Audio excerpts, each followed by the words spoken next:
You are listening to the Hiking Radio Network, where we talk the walk with shows by hikers, about hikers, for everybody.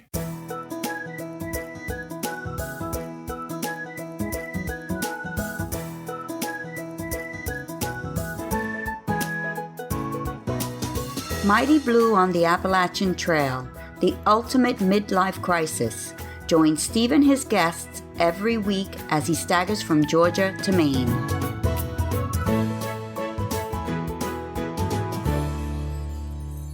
Hi everybody, and thanks once again for coming back to listen to Mighty Blue on the Appalachian Trail, the ultimate midlife crisis.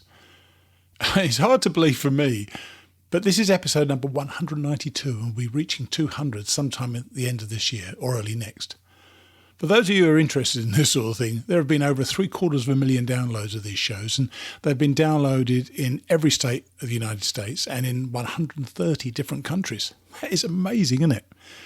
So if you think you've got a story to share, just imagine who you're going to be able to reach out to with your story. And maybe, just maybe, you'll ignite a light in a child's heart who will one day find him or herself standing on that little brown sign at the very top of Katahdin, inspired by you.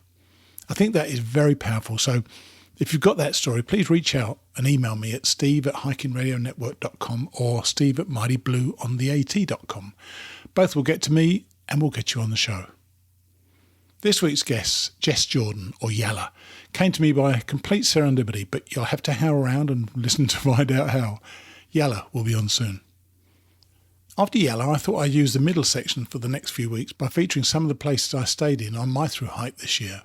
Last week it was Greg and Jen Seymour's new hostel, which they are actually opening next year, and that really gave me the idea for this section. So today we've got the owner of a newish hostel and one that I stayed in. We've got Tina from the Quarterway Inn, and let me just tell you that you'll be missing a treat if you miss out the Quarterway Inn next year. Tina will be on after Yalla. Finally, we're on to Chapter 11 of Hiking Through by Paul Stutzman, where Paul loses a partner from the trail and finds a new one straight away. However, that new partner is soon tempted away by a woman. Find out how. So let's get on and introduce you all to one of my very favourite young women who I met this year. Her name is Yalla, and if Trigger, my hiking buddy, is listening to this, I can guarantee you that he's saying right now, Yalla, Yalla, Yalla. Here's Yalla.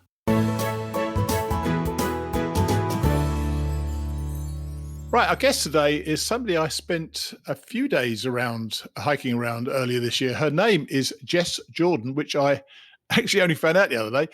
Her name to me will always be Yalla. Hi, Yalla. How are you? I'm doing great. How are you? I'm good, thank you. And your name, it is the name that had so much resonance for me and my hiking partner, Trigger. Tell everybody why you're called Yalla and what it all means. So Yalla is a Hebrew and an Arabic slang word. It means let's go. And at the beginning of my thru-hike, I was saying it quite a bit, saying Yalla, Yalla, and trying to get everyone up and moving. I just didn't like to be sitting around camp. I liked to keep hiking and kind of do bigger days, so it became my trail name. Now, I know you did quite long days as well, and actually, you know, when we learned about you, when we met you, Trigger, my hiking partner, who was desperate to go home, he always wanted to move on. He would just call out Yalla, Yalla, Yalla the whole time. It drove me bloody crazy. So it's your fault. But you actually were in a hurry, weren't you? You still had half of the trail to do after you got to Katahdin. Why did you choose to flip-flop? So I mostly chose to flip-flop because I couldn't really start my hike until the end of May. And I didn't want to start at the end of May down in Georgia. I couldn't start until the end of May because I was working at the NIH, the National Institutes of Health, and that's how long my contract went. All right. So that's why I decided to sort of start in the middle. But I also just really like the idea of hiking north for a bit and then hiking south for a bit and kind of getting to experience both. So, and we actually haven't had too many flip-floppers on the show. So what were your early impressions of the trail like? Because you start obviously in West Virginia for a mile or two, and then you get into, I think Maryland's next, isn't it? Right. Yep. Maryland, and then into Pennsylvania. Yeah. So what were your impressions of the trail when you first started? Because that first walk actually out of Harpers is a flat walk for about 3.5 miles. You must have thought this is easy. Yes, I did think it was very easy. And until actually I didn't turn left when I was supposed to turn left because I didn't understand the trail signs, like when you see two blazes that you're supposed to turn. So actually on my first day, I walked for about half a mile not on the trail. So that was sort of off to a rough start. Excellent start. Well done you. But yeah, it was pretty easy and it was flat through Maryland. But at the same time, I still could only do like 10 or 11 miles. And then all these nobos were flying past me doing like 25, 30 miles. So that was a bit daunting. And I thought to myself, like, oh God, I'm never going to be able to do that. I'll never see those people again. And that was sort of hard to deal with too. So how did you train for this then? Because you said you were working all the way up, but I presume just before you started hiking, you were still working. So how did you get prepared for this? I tried to do a couple day hikes. Being in DC, Shenandoah was close by, so I could go over there and hike a little bit. But mostly I just tried to run and stay in shape, keep my legs strong. I truthfully was not all that prepared looking back on it. And that's totally what my parents said to me. You're not prepared for this. How are you going to do this? But it all worked out okay. I learned a ton. And people say like the only way you can prepare is just getting out there and hiking. So I just tried to go slow at the start and sort of treat the first 2 weeks as like my training, really. Yeah. Do you know what? I think that is absolutely the best way to do it. I can't imagine any training I could possibly do, especially living in Florida, as I do, right. that's ever going to prepare me to be standing on the top of the mountainous ringer, ready to start hiking 2,000 miles. Mm-hmm. So, it is just a different thing, isn't it? And, you do get that physicality when you get hiking. Right. What about the mental side of the hike? Do you think that you had that nailed down pretty quickly? No. I mean, I knew mentally that it would be really hard, but I had no idea how to prepare for it. I read this great book before I left, the Appalachian Trials, where right, exactly. And he said, write down 3 lists: why you want to hike the AT, what you will feel when you successfully hike the AT, and how you will feel if you fail to successfully hike the AT. And I tried to write those lists out so that I could go back and look at them on the hard days. But really mentally going into it, I didn't know what to expect. And I was nervous because I knew that the mental aspect would probably be the hardest part. As I understand it, didn't Zach write that book before he'd actually done the hike as well, which was even more amazing how he really hit it right, didn't he? Yeah, that really was a well-done book. It really was. So what was tell me about your list though. What was the reason why you wanted to do it? What were your thoughts before you got started then? There were a few different reasons. I really wanted a challenge. I felt like I had never really been pushed in that way before, physically and mentally, and I kind of wanted to see what I was made of. Sure. I also am planning to go to medical school, and I had this idea like this is my last opportunity to do some sort of long-term, like big hike like this, and I wanted to do it before med school. But I also really kind of wanted the empowerment aspect. Like I wanted to be able to walk away from that and say, well, if I could hike the AT, I can do anything. So I wanted to be challenged. I wanted to build my confidence. I wanted to spend a lot of time outside. I loved my old job, but I did work in this office with no windows, and that was pretty sad. And so I sort of just wanted something very different from that. And what's better than spending all day outside while hiking the AT? Well, I don't know about what's better, but certainly there's what's more different. I mean, you couldn't find anything more different. So in retrospect, and I know you've only finished recently. I mean, you only finished a week or so ago? Yeah, not even a week. Last Saturday. Oh, wow. Right. And we're actually recording on November the 7th. So, that less than a week. So you haven't really had time, I don't think, to process it. Right. Have you looked back at those 3 lists from Zach's book, and have you reflected upon your, how that achievement has been relative to those lists? I looked back at the list the day that I summited. I looked back that night and I just kind of wanted to look through them. But like you said, I don't know if I really have fully processed it all yet. And I think I did achieve some of the things I was setting out for. But I think there's so much more that I achieved too. And I kind of look forward to having the time to like process it all more, because I think it has been a really big experience. And I don't know if I've like given it the proper time yet to really think about it. Yeah, you haven't allowed the depression to set in yet, have you?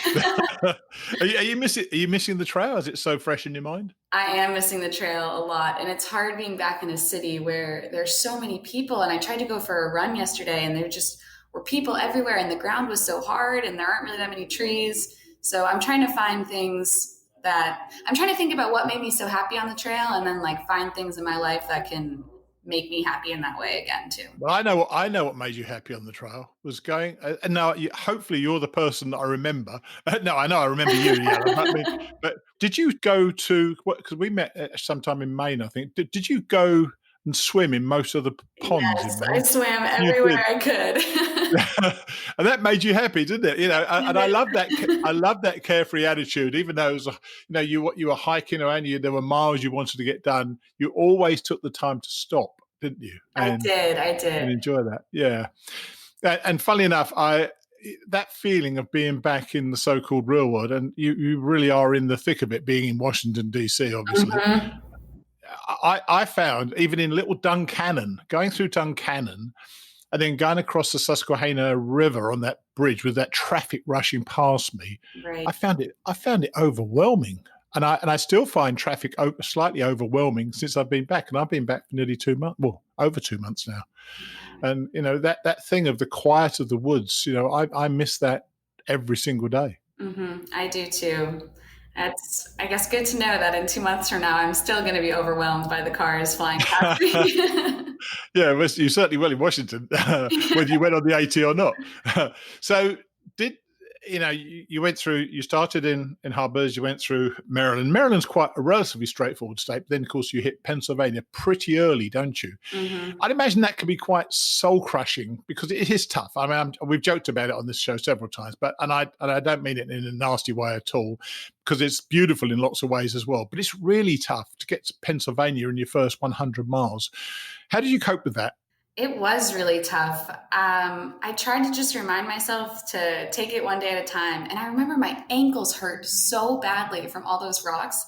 And yeah. I remember I wrote down in my journal, like, the reason that I'm doing this is so that my ankles will be stronger, so that when I fall in Maine, I won't break my ankles. So I tried to just see the long-term picture and see that I was kind of suffering right now to be better in the long run. And that helped a little bit, but it was hard. Pennsylvania felt like a huge state, and it felt like I wasn't moving at all, and it was a little bit demoralizing. That's interesting. And one of the reasons, and funny enough, I'm jumping about all over the place with my questions, by the way, so I apologize for that. Okay. but I know that when there's an expression, the Virginia blues, and I think the Virginia blues is because Virginia goes on for a quarter of the trail, 550 miles. You got that going southbound, but you've got quite a big state going northbound, Pennsylvania. But once you get through Pennsylvania, the states really start going quite quickly, don't they? Yes. So, and I wonder if those Virginia blues are something to do with that, the fact that Virginia is such a long state. Because I thought Virginia was beautiful. I loved all of it. But it does go on for a long time, doesn't it? Yes, it does. It really does. And I actually experienced a little bit of Virginia blues going south, which I wasn't expecting. I mean, I knew Virginia would be hard because it is so long, but I thought I have this fresh start. I'm treating it as 2 separate hikes. I hiked through the hardest parts up north. I can do this.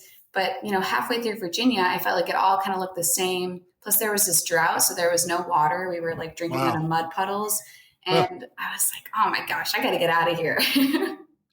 The other thing, of course, I got Virginia quite early. You got it relatively late, or certainly past halfway. Mm-hmm. And I think by then it's a bit of a war of attrition on your body, isn't it? You've done all these miles, you've done over 1,000 miles, and you've still got 1,000 miles to go. That is tough. So, and you mentioned about the no-boers going past you when you started your hike. When did you think you got your hiker legs?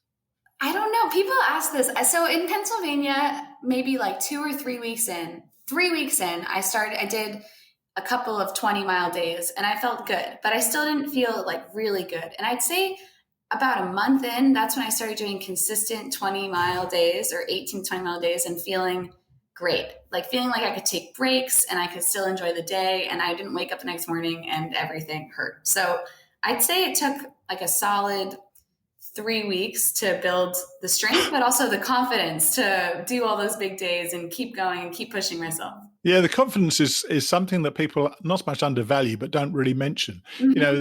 There is something about being on the trail that you adapt a persona, I suspect, that is this hiker, and you get more and more confident as you go on, and you've been in the woods for 2-3 months, and you think, yeah, I do this, I do that. I can, you get into a routine, don't you, that of a rhythm of what hiking is about. Did you find you got that as well?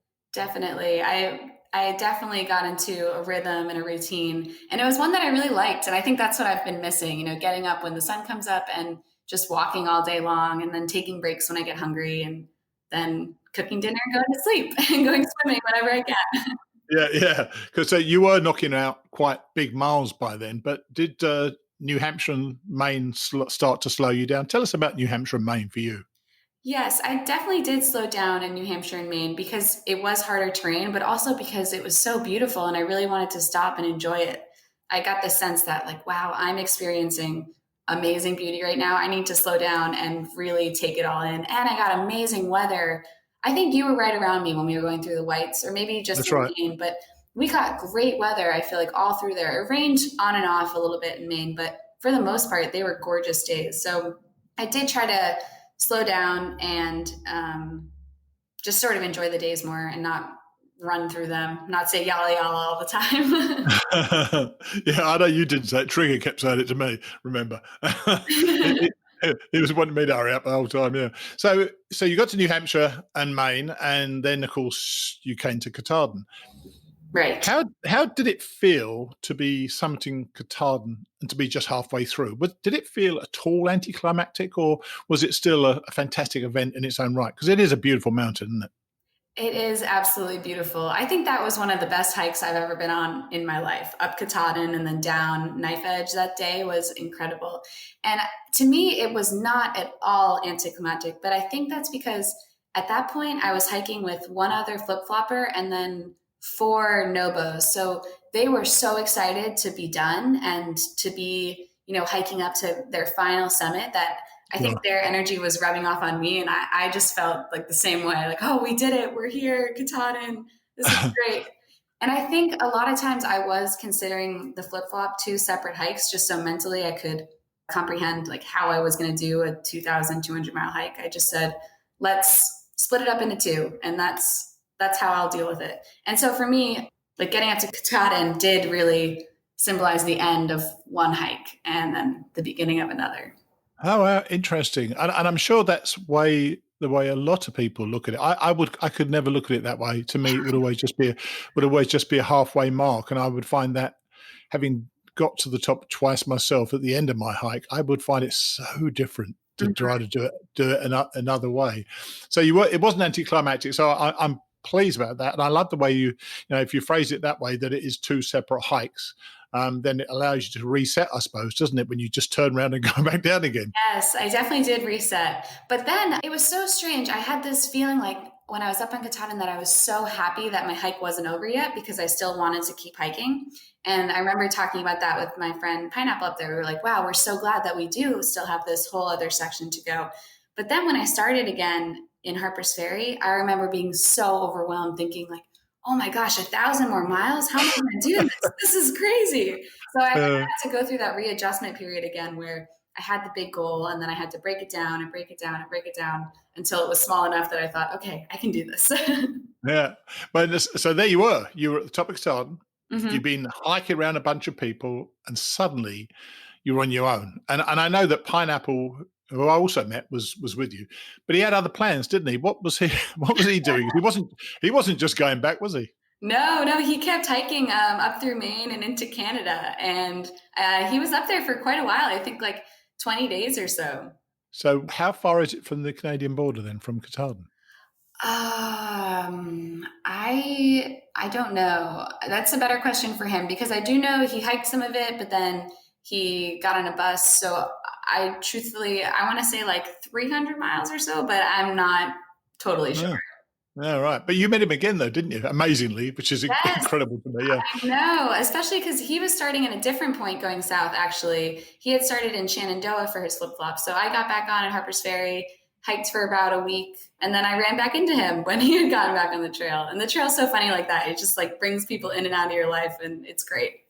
I think I used the word serendipity before. You just never know. You're going to turn a corner and there's somebody you've seen 1,000 miles before. You've been hiking around them for within a day or so of them for 1,000 miles, and suddenly that you're in the same place. And I love that part of the trail. I do too. It really feels so good to see someone, even the people who I would hike with for a day or two, and then we get separated and I see them 400 miles down the road. I just would be so excited to see them. I love that sense of community on the trail. It's really nice. Yeah, totally.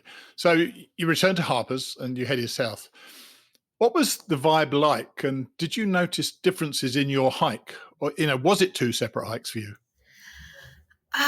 Yes and no. So starting out in Harpers was harder than I thought it would be. I thought, I'd get there and I'd say, I've done more than half of the hike. This is the easy part. It's all downhill from here. And then that was not the case at all. It was like, oh my gosh, I got caught in this hailstorm on like the second day of my leaving Harpers Ferry, and I broke my phone, I broke my headlamp, I like fell in a puddle. It was this whole big disaster. And I realized like, wow, I totally underestimated this trail. I need to get back in and focus. Okay. I've got a lot left. So that was sort of hard starting out. And then there weren't that many people around either. And I'd gone from being up north where I was always meeting new people and kind of hiking in and out of different trail families to being mostly by myself. And I had hiked alone up north, but I just was always used to seeing more people. So that was a little hard too.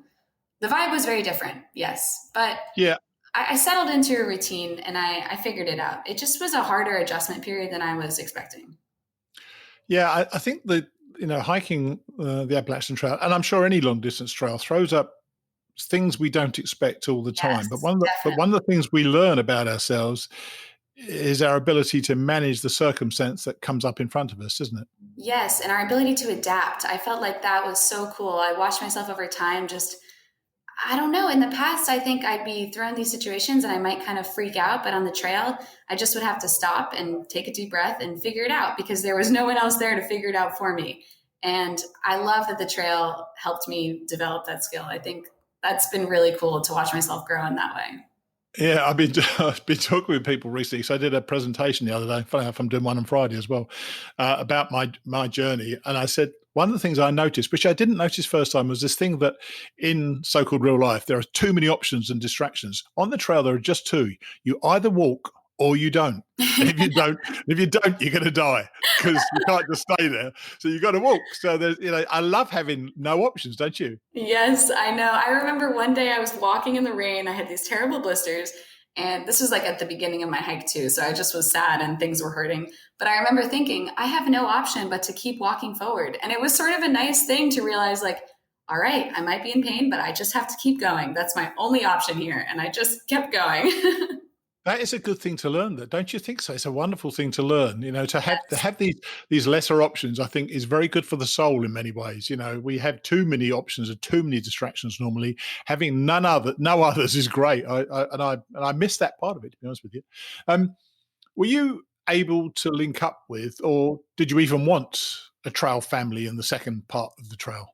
So going north, I didn't really ever have like a set trail family that I stayed with all the time. I was with my friends Pineapple and Reach for kind of the longest bit going north. So I never had the idea that I needed like a set trail family to be with every single day. But then going south, I had a similar experience where I was with groups of people for a short amount of time. So it was a similar sort of experience where I'd like hike with two people for a week, and right. It was nice. I don't know. I think trail families are really nice, but I like the freedom and the flexibility of being on my own too. So I sort of like the way that I did it, where I'd have people to be with and to be around, but it would be easy to kind of separate if we had to and then come back together. Yeah, it's funny actually, and I've thought about this a lot when I was with Trigger. 1,700 miles we did together. Wow. We never fell out, never had a crossword with each other, even though we were in polar opposites to each other in virtually every aspect of our lives. Wow. But the fact of having somebody you had to consider does make it slightly more difficult rather, than when you're by yourself. And there were 3 days I was without him. No, I wasn't fighting for him at all, but I missed that, almost the structure whereby you had somebody you wanted, you had to think about what they were doing as well. And I kind of missed that. Yet at the same time, I did revel in that sort of freedom of those 3 days of just doing exactly what I wanted, exactly when I wanted it. But it did make me lazier, I must admit. I know, it is interesting because when I was going south, I actually did feel lonely at times when I was by myself, and I never really experienced that going north. So it was nice when I linked back up with Pineapple, because he probably, I guess, was like the closest thing I had to a trail family. I hiked nearly 1,600 miles with him, probably. Wow, cool. And it was nice when we'd hike together and like I wouldn't have to make the decisions for my day all the time. Like maybe he'd say, okay, let's do this many mile days. And I'd say, okay, let's just do it. That's fine. But Yeah, cool. it Yalla, is yalla, nice yalla. yalla. It is nice to have the experience of like being on your own and the freedom to do it. By the way, did he say that to you ever? Yalla, yalla, yalla? Every once in a while, yeah. Nice. Now, I met somebody on my trip this year who said that, in his opinion, southbounders were far happier than northbounders. Oh. Now, I'm not going to ask you if you agree or not, but I wonder if you noticed differences in the type of hike that the hikers you met on the second half of your trip, as opposed to the first half, doing this different. Yes. Well, the southbounders I met traveled in much smaller groups because there are just less southbounders. I'd meet northbound families who were like 5 people all traveling together, which was unheard of basically in the Sobos. And the Sobos were kind of all just happy to do their own thing, because I think they were used to being alone. And I don't think one group was happier than the other. The Sobos I met, but this could have just been when I was finishing. They tended to do the trail a lot faster. And I think that's just because it was getting cold. So you needed to keep moving basically. Interesting. Or I don't know. Yeah, it was interesting. I didn't notice like any big glaring differences between them, but I really did like hiking with both Nobos and Sobos. It was cool to be kind of both. I'm sure it was actually. I must admit, listening to you now makes the idea of a flip-flop quite an attractive proposition in many ways. But actually, the only reason I was able to get in contact with you at all was because, talk about serendipity, you met a friend of mine, Kim or Cosmo, on the AT in Georgia. Yes, yeah. How on earth did you find out you had a mutual friend, me? So we all were holed up in a shelter because we had these crazy 2 days of rain in Georgia where the temperature dropped. And Cosmo was out hiking with 2 of her friends and a guide. And she started talking to me and to Pineapple. And we said that we were flip-flopping. We'd been up to Katahdin. And she said, well, I have a good friend who summited Katahdin in August. And we said, wow, we did too. What's his name? And she told us your name, and she said he goes by Mighty Blue. And we said, we know Mighty Blue. We hiked with him in Maine. And we were all very excited. And she sent a picture of us to you. And it was just so cool. The trail is such a small community like that. It was really neat. Isn't that amazing? When she sent the pictures, I just could not believe it. I was so pleased you and Pineapple were still hiking together. I didn't even know by then that he got on to Canada. So it's all a bit odd. So there you were. When you go in Georgia, just for people who don't know, but I'm sure a lot of people do know, when you come towards Springer, and this is the way some people start the trail, you go across a road and through a car park, and then you start this 0.9 of a mile hike up to Springer Mountain. Yes. What were you feeling as you got to the car park, got through it, and then started that hike up there? Were you feeling excited, sad? I mean, what was going through your mind? I was feeling so many different things. I had been listening to music, and I got to the sign that said there was only 1 mile to Springer, and I immediately turned my music off and I said, okay, this is it. This is the last mile. I need to take this in fully, not listening to any music. And I slowed down. I tried to slow down at first, but within like a quarter of a mile, I was already back to running up the trail because I was so excited. And there were all these day hikers around, and I was trying to pass them, and some of them were high-fiving me because I think they knew I was going up to Springer. Nice. And I had this really big smile on my face, but also I was getting really teary-eyed and emotional and kind of looking around at how everything was shiny and glowing. And yeah, it was very strange. I was feeling happy. I was feeling sad. I was feeling grateful. It all sort of felt surreal. Like I wasn't actually doing it, but someone else was doing it. And I was just watching myself climb up this mountain. It was very strange. I felt like something was like pulling me up the mountain, following those white blazes up to the Springer sign. It was great. Were you with Pineapple then? No. So Pineapple, the day before. Don't tell me he carried on going south. No, he decided that he wanted to do a 52-mile day to finish his thru hike. So he hiked all through the night, summited Katahdin at like 7 a.m. And then, I don't know, 10 hours later, I showed up at like 4 or 5 p.m. And our other friend, Baby Milkshake, came an hour later. So he was already up at the summit when I got there, not right when I got there, but like later he came up and we were celebrating and all that. But I did It was interesting. I was climbing the mountain by myself and I was thinking like, wow, I'm really glad that I have this moment that I'm summiting by myself, because I had hiked by myself and then I'd hiked with people and I climbed Katahdin with people. But like that moment right there where I was going up up to Springer, and there were all those different emotions, it was sort of nice to be alone and doing that.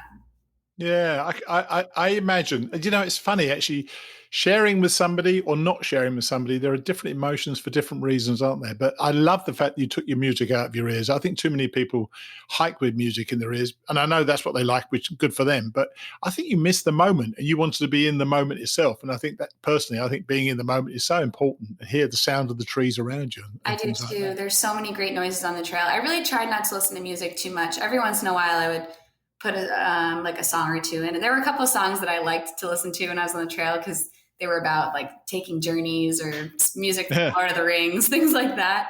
But I know in those last moments, I knew it was really important to just really fully be there, because I knew I would never be there in that moment again. Yeah. Now, I've got a couple more questions to ask you, but did you, and I haven't written this one down at all, but did you have any animal encounters? I've rarely asked people that these days because they're kind of tenor-penning. Did you meet many animals, and were you by yourself often? Yes, so I saw many, many bears going south. I only saw one bear going north, and it was really far away, so I don't even really count it as an encounter. But going south, I saw like 15 or 20 bears, and most of the time when I saw them, I was alone. There was one day I was hiking with Pineapple that we actually saw 5 bears in the same day. That was crazy. Wow. But yeah, there were tons of bears around and lots of deer, lots of snakes. I saw a ton of snakes. Yeah. Were you frightened by any of those? I was frightened when I saw a bear in the dark when I was night hiking, because I saw its eyes first and then the rest of its body. God. That was pretty scary. And at one point I saw a bear up in a tree, and that made me nervous too. But when I saw the bears during the day, they usually were just so afraid of me, they ran right away. And I thought that was the funniest thing, because, I'm like 5'2", 110, like I'm a small person, and these bears are so afraid of me. It was great. Now, I know you plan to go to Brown for medical school and eventually become a doctor, and congratulations, by the way, to go to Brown. Fantastic. Thank you. Did the trail have any impact upon those plans, and when do you actually go there? So I go to Brown in August. I had applied to med school and I asked them if I could defer for a year. So I was a little nervous actually that I'd go out on this hike and have these giant revelations and be like, oh, I don't want to go to medical school. I want to do this. And that would sort of throw all my plans for a loop. But it didn't change my plans at all. If anything, it made me want to be a doctor more, because I met some doctors out there who were doing like really cool stuff with emergency medicine or wilderness medicine. And I thought that might be a really cool path. And I also just really liked like connecting with all these different people. And I know that's something I can do in medicine.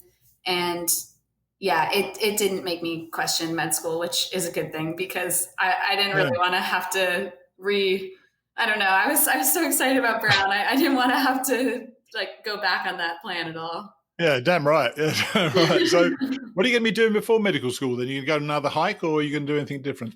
Oh, I wish I was going on another hike. Maybe we'll do some hiking, but for right now, I'm planning to, I think, move to the Dominican Republic for a few months and work with a medical nonprofit. In high school, I went on a couple service trips to the Dominican Republic, and we'd set up medical clinics in these impoverished villages. And so I just would be helping set up the clinics, scribing for the doctors, working the pharmacy, helping with the health education lessons, just sort of helping out as much as I can. Yeah. That's awesome. That's really, really lovely. Now, before the trial, you'd done a few overnights, you told me before when we spoke, but nothing very long distance, as I understand it. Now, this is a tricky question, and you may not even have thought about it much, but can you articulate what it's like to be out there day in, day out with 2,000 miles in front of you, as opposed to a weekend hike? Is there something you notice straight away? There's a big difference. It is entirely different being out there for a finite amount of time versus like 2,000 miles. And I talked about this with a section hiker once, and he said to me, being out here is hard because I have the last day of school syndrome. That's what he called it. He said, I know that I'm going home in 2 days, so I can't really settle in because all I'm thinking about is when I'm going to leave. And I had thought about that, but I never really put it into those terms, the last day of school syndrome.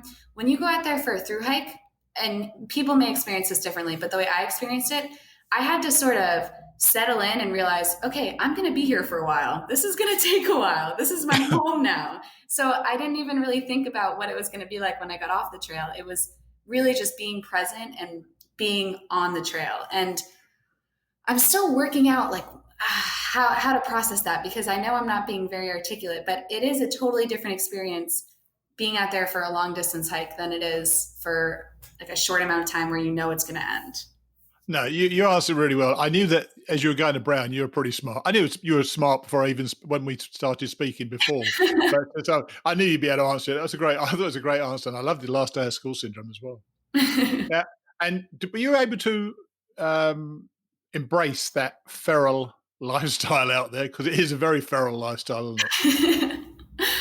Honestly, I loved the lifestyle. I don't know.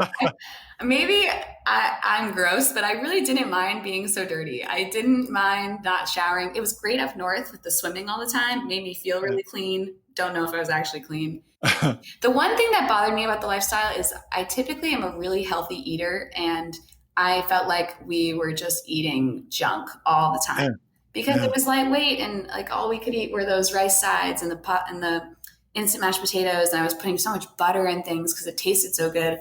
And so I'd say like that was the one part of the lifestyle that I didn't really ever get used to or like. But as for the whole like being dirty thing, I didn't care. I loved it. Bring it on. Yeah, for a doctor, it's quite impressive that you do that.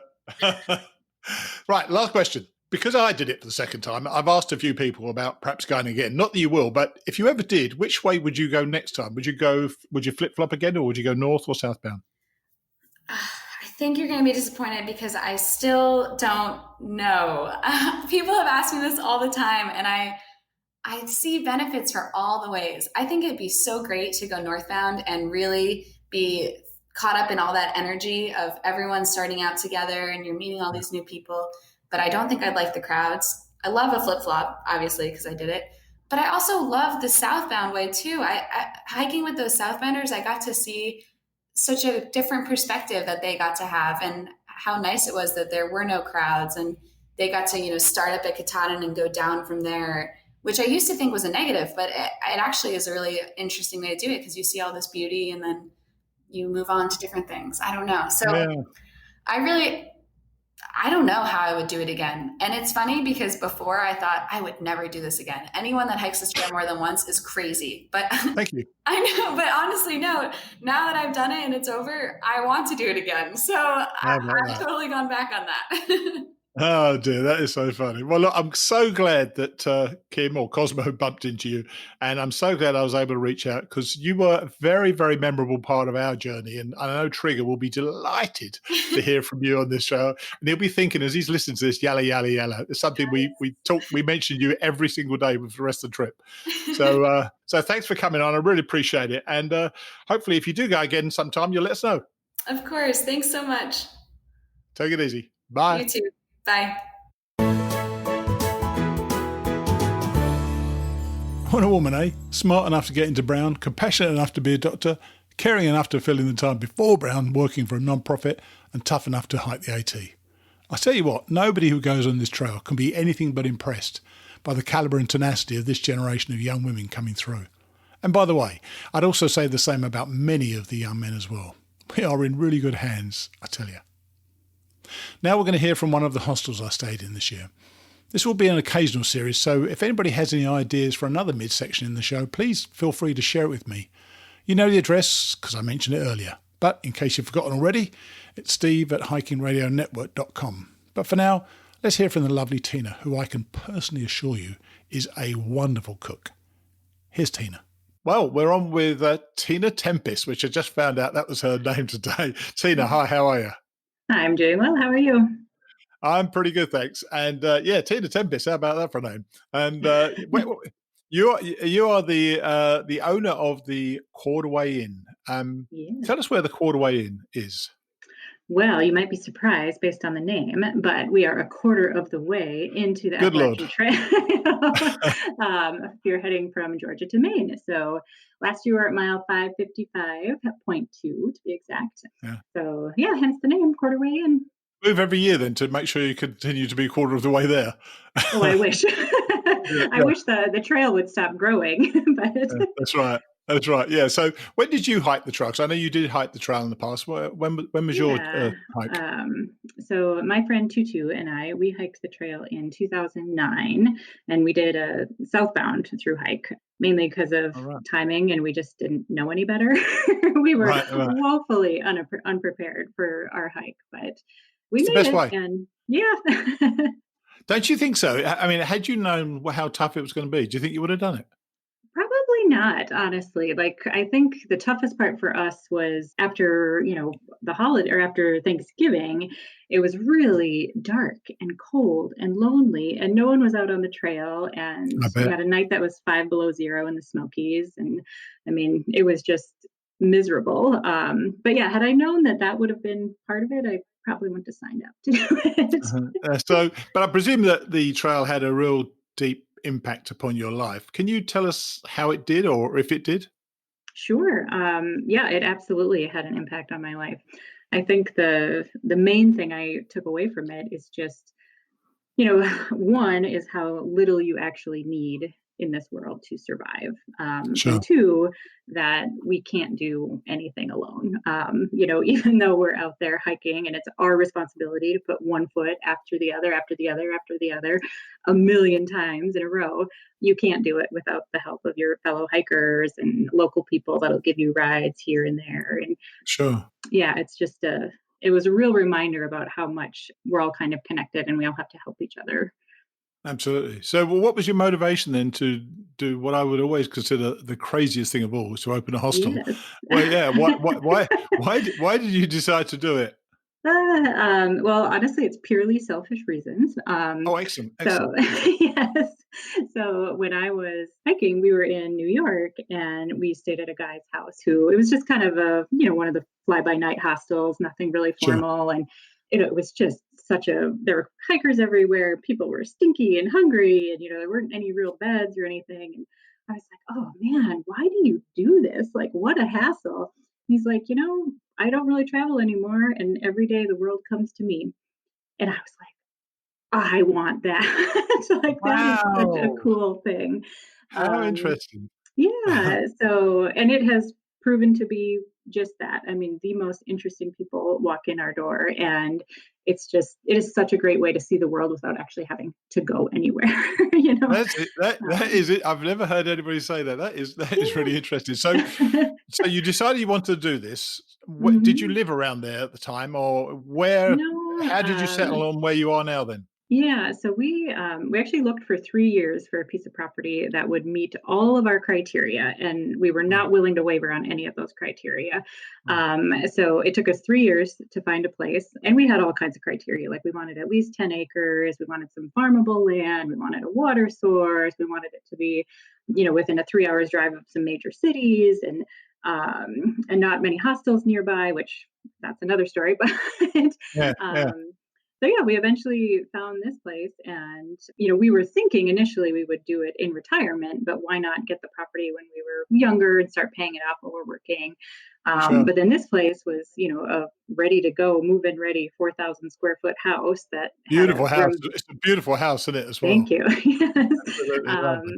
Yeah, it's a really old house that was, remodeled in the 70s. And when they did it, they did just a great job.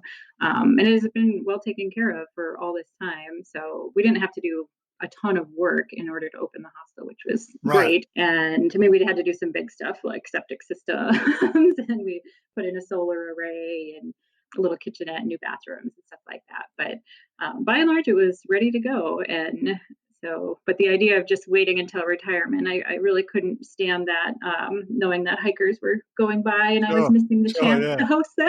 So, Now, as I remember, and I may be wrong here, you come out of a field after a really nice mhm, walk through a field, I seem to remember, and you turn mhm. left. You turn left on the trail and walk about quarter of a mile. Is it something like that? Not even that, Yep. is it? If you're a northbounder, yeah, Sorry, you'll yes. come Sorry, off yes.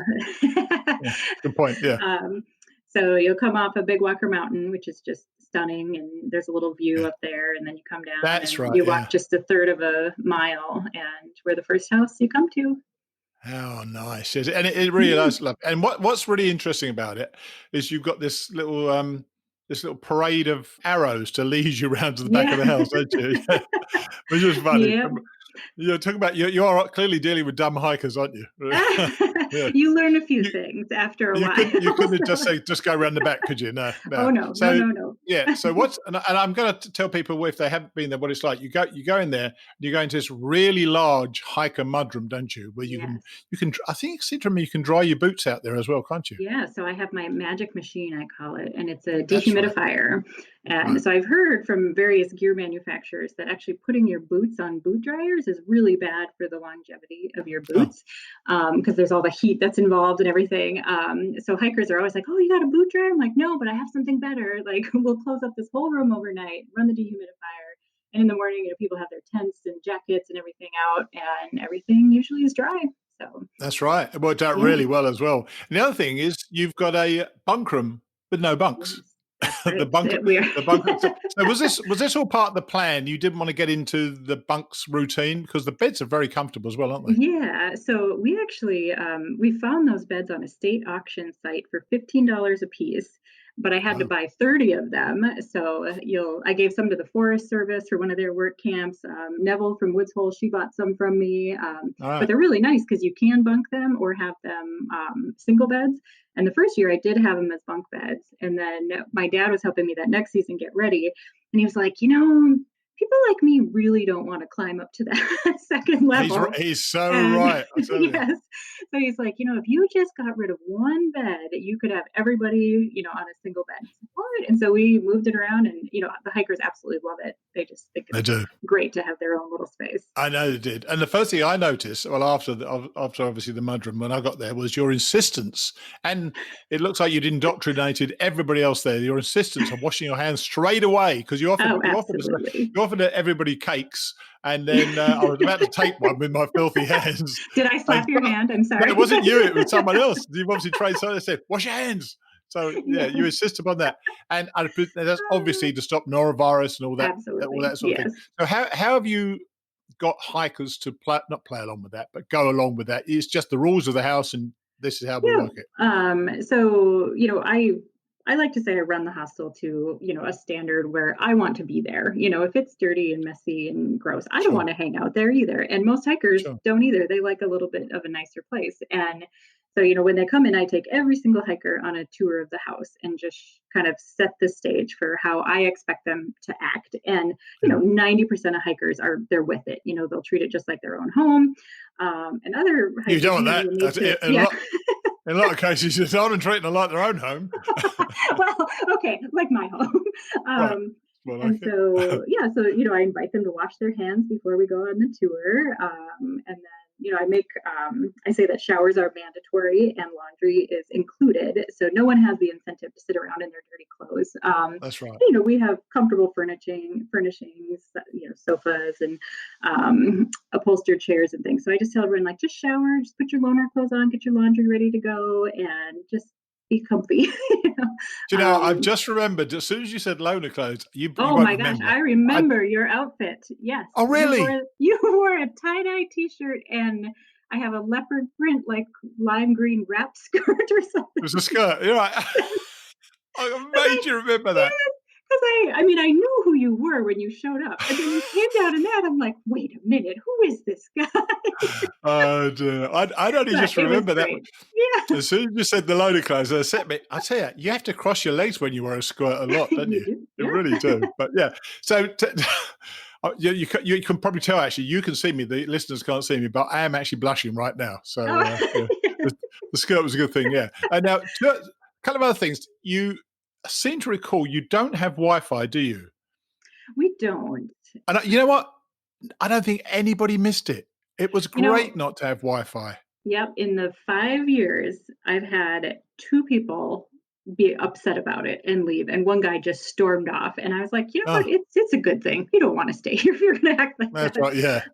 But yeah, Right, and I yeah. find that more people say that it's refreshing to just truly have to relax. Like you don't have to update your blog. You don't have to communicate with people. We have a cordless phone. People can call home if they want.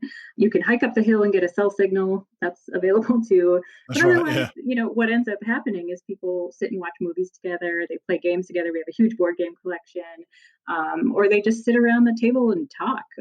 There was a lot of that going on. Yeah. I found that the place was so well set up for little places where people could sit and talk. Mm-hmm. The long dining table. And talking of food, by the way, talk us through one of your amazing breakfasts, because I can't remember what you had on. I never even heard some of the stuff you'd actually had. But you do remarkable stuff at breakfast, don't you? Yeah. So it's funny now that we've gotten more attention for the breakfast, people show up and say, well, this better be good. Instead of before, they would be like, oh my gosh, what a surprise. So now I feel like the pressure is really on to managing deliver expectations. everything. Yeah. Yes. But yeah, I like to say it's a 10-piece extravaganza. So we start with coffee, which is roasted by a little place down in Sugar Grove. Get it delivered every week. It's so good. Mm-hmm. And then we always have a juice, 2 different fruits. I always have some kind of sweet baked good like muffins, and always a savory baked good, maybe corn muffins or biscuits. And then a main dish, which is usually like a French toast bake with maybe blackberries or strawberries. That was awesome. That was awesome. Yeah. I do like a Dutch baby. I make some kind of appley pancakes. The thing that people really love is pimento cheese grits. They just think that is just so great. I'm not sure why, but and then we keep bees, so we serve our own honey, our own blackberry That's jam. right. Oh yes. Yeah. And it's all made fresh in the morning. So I get it was awesome. Early. You must get up really. You must get up as soon as you go to bed, I would think. So are you going to be, for the season coming up, are you going to be making changes for next year, or as it's working well, you're going to just keep as it is? What are the changes? I had to get my listing in for the guidebooks already. Right. So I changed the way I advertise, because a lot of people see that it's $30 and they think, oh, wow, that's expensive. But in my list of everything that was provided, the laundry and the shower, that was way down. And so when people think of it like, oh, it's $30, that includes both laundry with loaner clothes, a shower with, towels and shampoo and conditioner and everything. It ends up being more comparable with most of the other hostels. Yeah. And it's well worth paying $30 to dress up in a skirt as well. So right. Just bear that in mind, everybody. You really need to be thinking about that. Nice. But basically, you're going to carry on with the same success you had past. I could not recommend it more highly. I absolutely loved it there. You were the first person I've actually contacted after I spoke to. Do you know Greg and Jen Seymour, yes. Chica and Sunsets? Yeah, they're opening one in Franklin, and I thought, well, when I was talking to them, why not talk to everybody else where I stayed before? So you're the first person I've spoken to about it. Oh well, it's an honor. And how can people contact you and make bookings then? So the best place to start is our website, which is quarterwayinn.com. Then we're also on Facebook and Instagram, and you can get all our contact information from quarterwayinn.com, and that's in with 2 N's because it's an in, right? Yes, Quarterway Inn. I will put that link to the site on my show notes as well. Great. All right. Thank you. Well, it's been lovely to talk to you, and I'm so pleased you came on, and I'm so pleased we kind of worked out the audio. Or hopefully, we've worked out the audio as well. All right. Well, good to talk to you. And if I ever go for a third time, I'll make sure I stop in. Okay. Sounds great. All right. Cheers, thanks, Lady Blue. Bye. I tell you, that place is a great addition to the trail, and I could not recommend it more highly. I'm not sure if I mentioned this to you all before, but it's also the place that several of us sat down to watch a movie one afternoon at about 2:30. By the time it was over, it was dark. Nobody had told me that Lonesome Dove was originally a mini-series of 4 2-hour episodes spread over 4 evenings. We watched it all in one sitting. Awesome. Before we close out the show with the last chapter of our book, I wanted to remind you all, actually that's not true, I'm actually reading out to just one of you. A few weeks ago, I asked for women of a certain age, in other words 50-somethings, to contact me if they'd like to be considered for a podcast following them on the trail next year. One lady reached out and I responded to her, but I haven't heard back from her. I wouldn't want her to miss the chance of her own show on the trail, so I'm keeping this open for one more week in the hope that she'll come back to me. Otherwise, she might be a little bit miffed with me for not talking with her. I've already spoken with a great candidate, but because there's no real hurry before next year, I decided to reach out this one last time. Consider yourself warned. So now we're on to Chapter 11 of Hiking Through by Paul Stutzman, when a beautiful woman at a shelter proves what most of us men really already knew. We are such suckers for a pretty face. I'll see you next week. Chapter 11. Instead, I'm happy. My 4:30 alarm sounded, an early bird chirping into the quiet of the morning. Soon the woods would fill with sounds of other feathered friends waking up and starting their day. One morning at 3:30, I'd heard a solitary bird begin his morning song. It sounded like my 4:30 bird, but this one was an hour early, with just a few short chirps. There was no response. The woods remained silent. The early chirper fell silent too for another hour. I lay in my sleeping bag, luxuriating in its warmth and peaceful morning sounds of the woods. I could hear Marathon Man rustling about, packing up his tent for the last time. When I finally flipped back the tent flap to greet the day, the morning had a colossal feel to it. Early light filtered through the trees into our little clearing. I grabbed my water bottle and, at a cold and clear spring bubbling out of the ground, I cupped my hands in the pool and splashed my face. The shot brought all my senses to life. I'd never been an early morning person, but out here on the trail I'd fallen in love with the newness and freshness of spring mornings. I could smell the spring in the air. On this morning it seemed all of nature heralded the arrival of a new day and promised, "This will be a good day." This is it, Marathon Man. Lead us home to Damascus. The sun glinted through the bare trees, slanting sunbeams across our path as we worked our way toward the town. We had 19 miles to our destination, most of it at 3,000 plus elevation. No serious climbs or descents, a fairly easy walk with time and spare energy to think. We hiked in silence most of the morning, each lost in his own thoughts. 3 men from diverse backgrounds had met on a narrow trail. We were all searching for something with no agenda except to hike. But we had become a team, and now the team was about to disband. Our silence honoured the brotherhood we 3 had forged. I reflected on past weeks and all I'd observed about people and myself. In 1 month I'd gained more insights on life than I had in many, many years past. I travelled the sad road of death and grieving. It was time to find my path back to life and living. My mind had finally released the accumulation of years of job-related stress and now felt as clear as the spring by my campsite. I was apostle, not just a reactor to disgruntled customers and difficult employees and demanding business situations and the sadness of bereavement.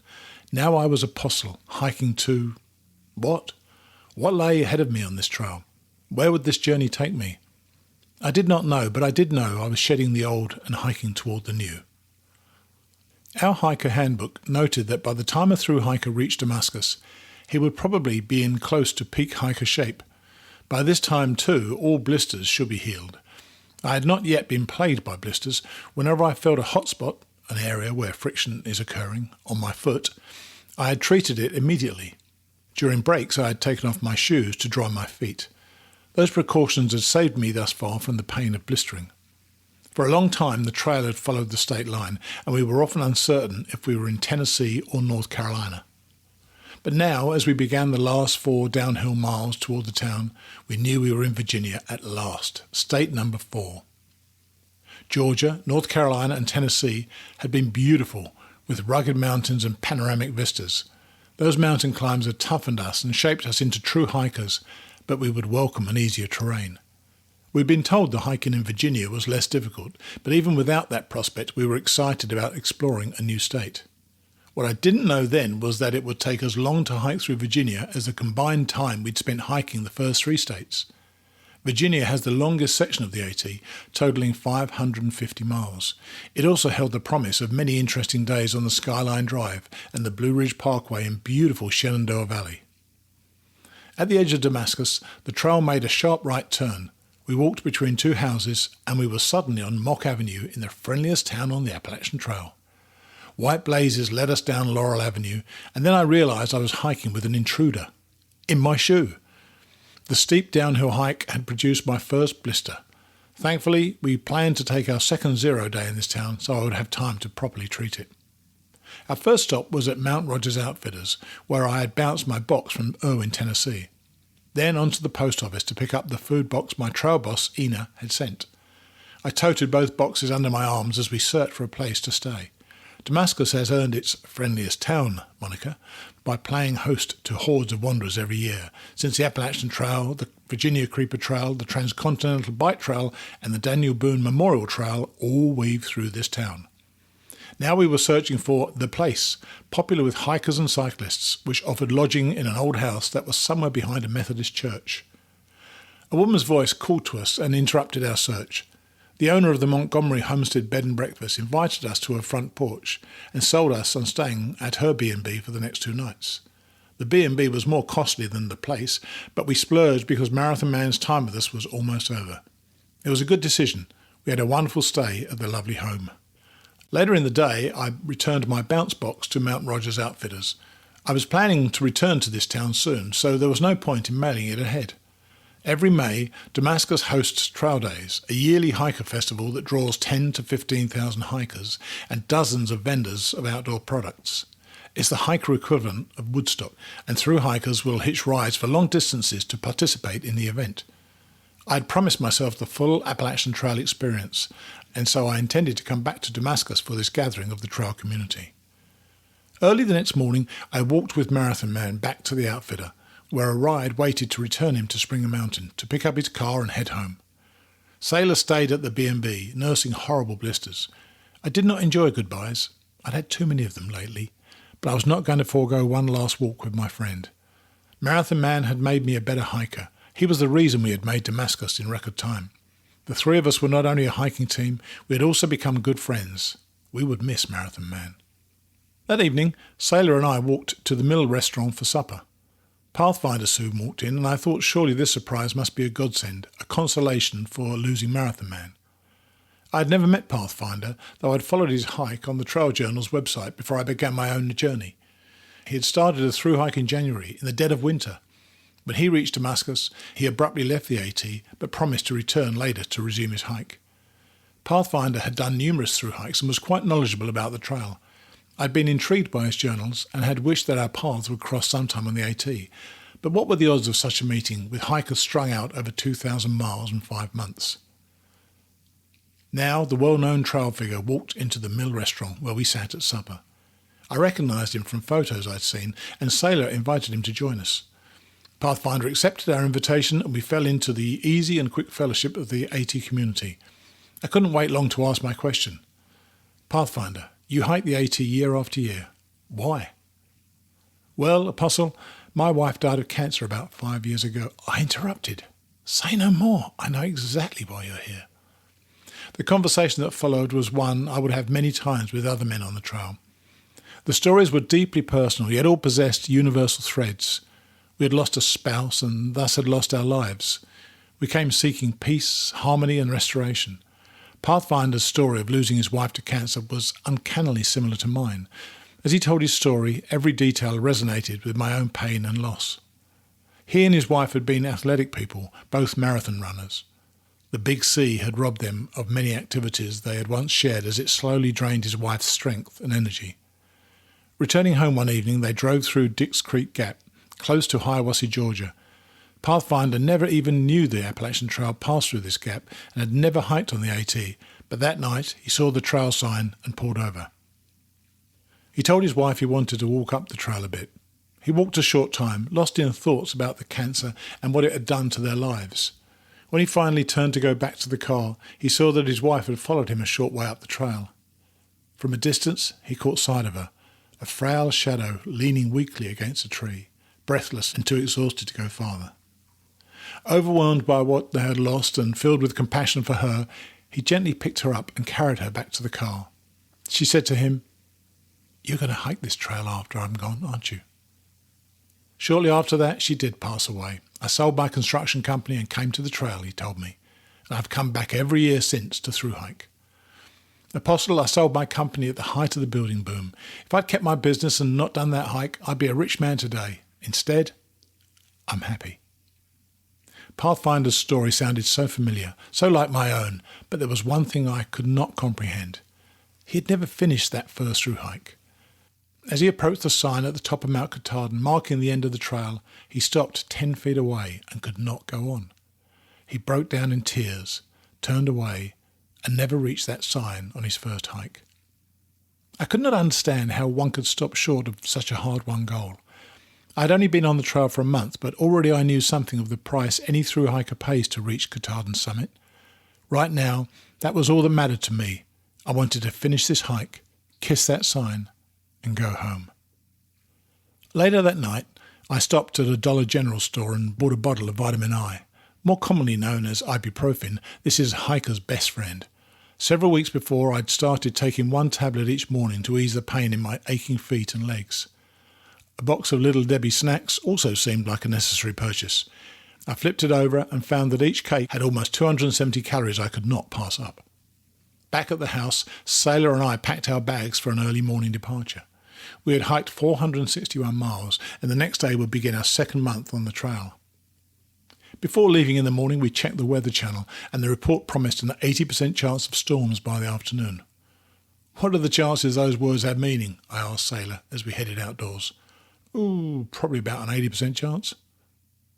We headed north. For almost a mile we shared the trail with horses and bicycles. The AT was blazed along the Virginia Creeper Trail, a converted railroad bed that runs 34 miles from Abingdon, Virginia, to the North Carolina state line.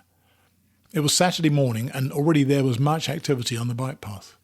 After more than 400 miles of hiking in lonely woods on a narrow dirt path, it was a strange sensation to have bicycles whizzing past us. We hiked over Feather Camp Ridge and Straight Mountain, the AT never straying far from the Virginia Creeper. Early in the afternoon, we stopped at Lost Mountain Shelter for a break. We had walked in light rain several times that morning, but it looked as if we would avoid the nasty weather that had been predicted. We had already hiked over 15 miles, and we could probably still get in another 10 before quitting for the day. Before we could hoist our packs again, however, the 80% hit us. Lightning shot through the sky, thunder shook the shelter, and rain came in torrents. Sailor and I looked at each other wordlessly, grateful that we were safe and dry. We unrolled sleeping bags, and at 2 p.m, our hiking day was done. We spent the rest of the day in the shelter, relaxing and watching the storm. The storm brought another person seeking shelter and gave us a new hiking partner. Lightfoot had just graduated from high school and was hiking the AT as a graduation present to himself. He had been homeschooled, raised with strict religious training, and still carried an innocence not found in many of today's high school graduates. Skinny, soft-spoken, and serious, he reminded me of myself at that age. Lightfoot had convinced his worried parents to let him do this hike to explore the world, but already he had found the world not much to his liking. The buddies he had been hiking with were drinking and partying, and he separated himself from them. We three were all trapped in the shelter for the afternoon and night, so our introductions were lengthy and thorough. Sailor and I liked the young man, and when Lightfoot asked politely if we would mind if he hiked with us, we assured him we would be happy to have him join us. We were three again. By 6 a.m, we were on our way to Mount Rogers. On Buzzard Rock, a slope of White Top Mountain, a fog bank engulfed the mountainside. Sailor was barely visible several feet in front of me, and shrubs and bushes appeared and disappeared eerily in foggy mist as we wound round White Top. Then the breeze picked up, and nature astonished me once again. That huge bank of fog became a living entity that gathered itself and took flight, swiftly and silently retreating. It moved from my left to my right, like a huge cloud scudding across a clear sky. The entire hillside on which I stood came into view as the cloud of fog rolled down the slope, up another hillside beyond us, and then disappeared in the distance. No fog in Ohio has ever done that. I stood and watched in awe. The air was now crystal clear. "Can you believe what you just saw?" I yelled ahead to Sailor, who had also stopped to watch the show. "Wow, God, you're on the job early today. That was a treat. With an opening act like that, this will be a great day." We crossed Virginia Route 600 at Elk Garden and hiked through open pastures on our way to the summit of Mount Rogers. The world was increasingly green, and I was finding more and more wildflowers to sample. I munched all kinds and colours of offerings from my salad bar in the wild. It was a pleasant surprise to find that the Appalachian Trail did not go directly over this 57-29-foot summit. Rather, the trail traversed the shoulder of the mountain, a half mile below the peak. A blue blazed trail led to the top, but a sign also told us no views. Soon after squeezing through a natural rock tunnel called Fat Man's Squeeze, we arrived at one of the prettiest spots in Virginia. The Woolburn Ridge and the Grayson Highlands are dotted with pink and red rock outcroppings, with clusters of evergreens scattered throughout open fields on the rolling hillsides. Herds of wild ponies graze these highlands. Although hikers are encouraged not to feed the ponies, many of the animals were so tame that they nuzzled us, looking for a handout. The ponies roam everywhere in Grayson Highlands State Park, including shelters and camping areas. We passed the Thomas Knob shelter and spotted 3 of them at the picnic table, scrounging for food like park chipmunks or squirrels. The 3 of us set up camp that night on a grassy bald, next to a large rock outcropping below the ridge crest of Pine Mountain. That day had been a wonderful 22-mile hike. Our second day in Virginia gave us a rogue fog bank, the 3 highest mountains in the state, scenic hike through unique rock formations, and those wild keepers of the hinterlands, the ponies. As dusk settled over the highlands, I summoned enough energy to scramble up one of the rock formations and watch the last glimmers of the setting sun fade behind the rolling peaks. From my roost on the rock, I looked over our 3 tents arranged on the green grass of the bald and found myself smiling at the absurdity of this moment of my life. I'm sitting on a rock somewhere in Virginia. I quit my job. All I do is walk all day. I should be lonely, and often I am, but something is very different. Something that has been eluding me for years has finally overtaken me. Contentment. I've been living life too fast. But now that I'm travelling at 2 miles per hour, contentment has caught up with me. God, why do we make our lives so difficult trying to find contentment? I scrambled back down from my rocky perch, back across the grassy bald to my tent. Inside I relaxed, leaving the tent flap open. The vista of sky and peaks was too good to block out. Only after darkness set in did I reach out and zip up the tent flap. Couldn't have those wild ponies sneaking in and stealing my food. And I heard Pathfinder's voice in my head. I could have been rich. Instead, I'm happy. By 6 the next morning, our grassy bald was fully lit with morning sun and we were ready for another day of adventure. An hour into our hike, we stopped at Old Orchard Shelter to filter water and have a celebratory snack. We had reached the 500-mile point of our trek. Trail conditions were easy and the miles slipped by quickly. Lightfoot's company was pleasant and companionable. I looked forward to many days of conversation with him. By 11 o'clock, we had hiked 12 miles and were in Dickey Gap. Virginia Route 650 crosses here, and a car was just dropping off a hiker as we arrived at the highway. It was good timing. The driver was the owner of Jerry's Kitchen and Goods, a small grocery store and restaurant several miles away in Troutdale, Virginia. He offered to drive us there for a hot meal and then return us to the trail. It was almost as amazing as trail magic. We stumbled out of the woods onto a little country road, and within 1 hour we had a hot meal at a restaurant and were back on the trail again. That hot meal seemed to cast its magic on the afternoon. The sun soaked our path, log bridges took us over beautiful streams, and wildflowers bloomed in abundance. Good conversation and easygoing humour flowed like the many waterfalls we passed, and even our mountain climb seemed as gentle as its name, Brushy Mountain. Our goal was to reach Partnership Shelter by that evening. That would require our longest day yet on the trail, but we felt energetic and optimistic. Our determination was undoubtedly bolstered by the incentive of pizza. Yes, pizza on the Appalachian Trail. The shelter was close to the Mount Rogers National Recreation Area headquarters building, where a local pizza place had taped a menu to the outdoor payphone, promising delivery. The imagined taste of cheese and spicy sauce kept us hiking at a good clip. At 6 o'clock we arrived at the shelter. Another great day. We'd hiked 26.4 miles in 12 hours, passed our 500-mile mark, enjoyed a hot meal for lunch, and would possibly have pizza for supper. Could life get any better? Partnership Shelter is one of the most comfortable shelters on the entire trail, a 2-story log building that can easily sleep 16. It boasts a solar shower and piped water to a wash basin behind the shelter. Just down the trail we found the headquarters, the payphone and the pizza menu. Things were looking good. Sailor and I ordered 2 pizzas and went back to the shelter to await delivery. And then it happened. A goddess of stunning beauty sashayed from the shelter and took a seat at the picnic table in front of the building. Life could get better, it turned out. She had just emerged from the shower and was attired in her evening wear. Of course, being sociable folks, Lightfoot and I sat down with the beauty. On a whim, Bubbles had decided she wanted to do a section hike. She bought new equipment and headed down the trail. 5 days later, she had still not figured out how to set up a tent.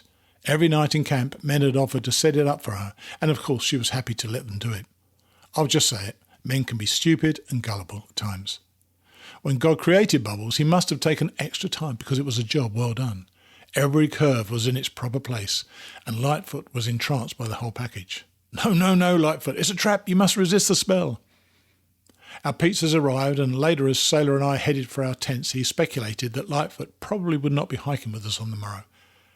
Come on, Sailor, I thought. Have some faith in our innocent young hiking partner. Early the next morning, Sailor and I were getting ready to leave. All was quiet in Lightfoot's tent. Hey, Lightfoot, wake up! My call got no response. I grabbed one of my hiking poles and gave his tent a good rap. You coming with us today? After a moment of silence, a hesitant voice came through the canvas. You guys go ahead without me. I'll catch up with you later. Sailor gave me an I told you so grin over the tent as we hoisted our packs for another day. I clung to the hope that Lightfoot would escape the spell cast at the picnic table and rejoin us later in the day. Alas, we never saw him again. Several days later we met a hiker who had also stayed at the shelter that night. Do you know what happened to Lightfoot? I asked, hoping we might still reconnect with our young friend. Sure do. He left the shelter that morning, hiking away with Bubbles. As surely as bubble rhymes with trouble, Lightfoot was now on a trail fraught with danger. After only a few days with us, mature, sensible adults, he had jettisoned us for the first fair maiden to cross his path. However, now that I think about it, we should have been forewarned. It was, after all, partnership shelter.